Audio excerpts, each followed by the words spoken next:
Hello guys, 안녕하세요. And we are now on 473 of the POEA reviewer reading part. Okay, so 시작합시다. Let's start.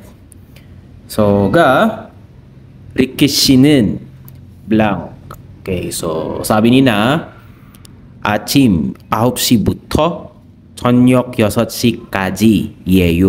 Okay. So yung reply ni na guys, pwede nating pagbasehan sa pagkuha ng tamang sagot. Okay, so 아침 morning 9시부터. 부터 means from. So from 9 o'clock 저녁 evening 6시 alas 6 까지. Okay. 까지 means until. So hanggang alas 6 ng gabi.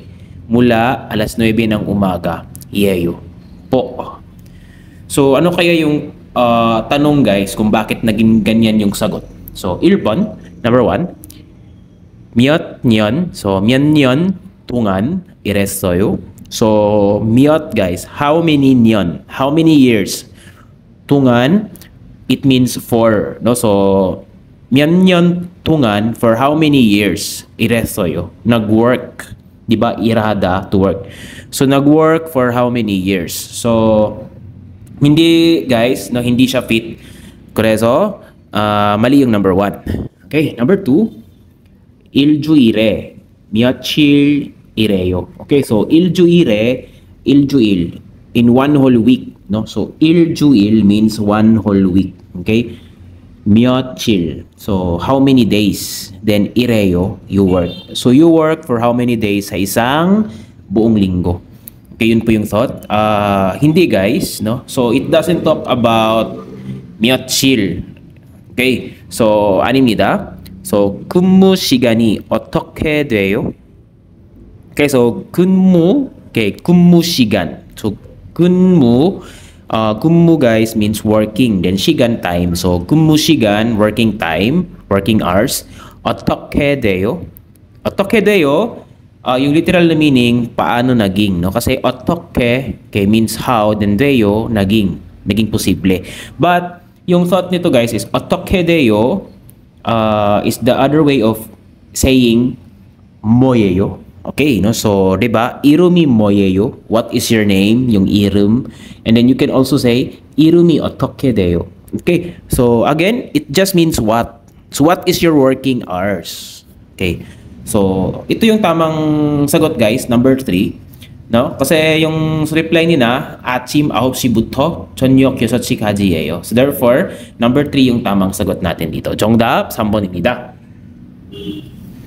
Number 4, bakit mali? 아침에 몇 시에 일어나요? Okay, so 몇 시에 일어나요?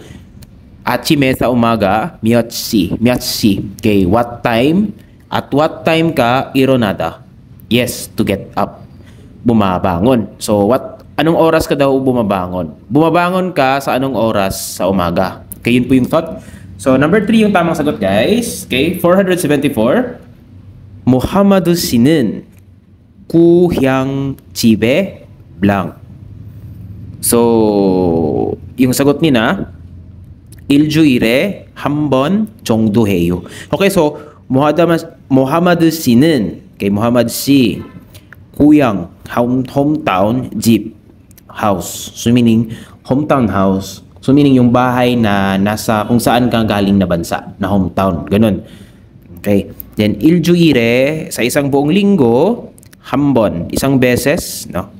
2 번, dalawang beses, 7, tatlong beses, no? So bon means time. Okay, han from the 하나, 둘, 셋, di ba? So 한 번, again, isang beses, 정도, approximately. Okay, approximately isang beses, heyo, I do. So I do approximately mga isang beses lang sa isang linggo. Yan po yung thought.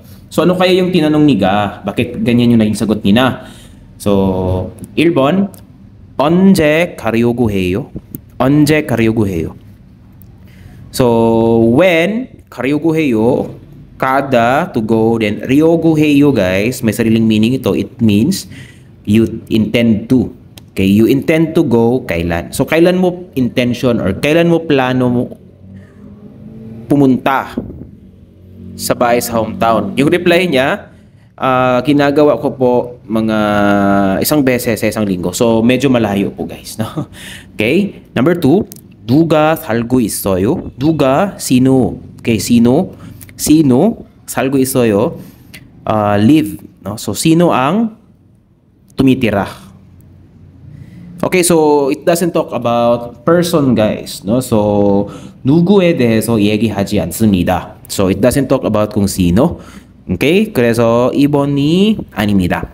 3번, 얼마나 오래 있었어요? Okay, so 얼마나 오래, for how long 있었어요? You stayed, no? Yung ibig sabihin nito guys. No? 있었어요, past tense. You stayed. Okay? You stayed, 얼마나, gaano. Yung 얼마나 guys sa Tagalog can mean gaano. Then, ure, katagal. So, 얼마나 오래, gaano katagal nagstay?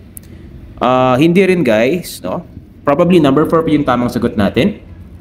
얼마나 자주 전화하세요? So, 얼마나, gaano ka 자주. Okay, gaano ka often, gaano kadalas. Okay?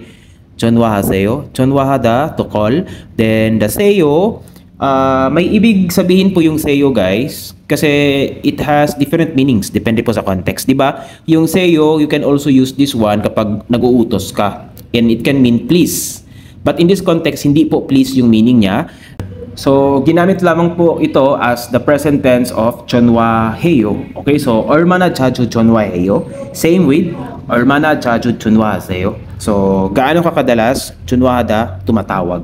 Okay, so sabi niya, ginagawa ko, tumatawag ako approximately mga isang beses sa isang linggo. So, yung tamang sagot is number 4.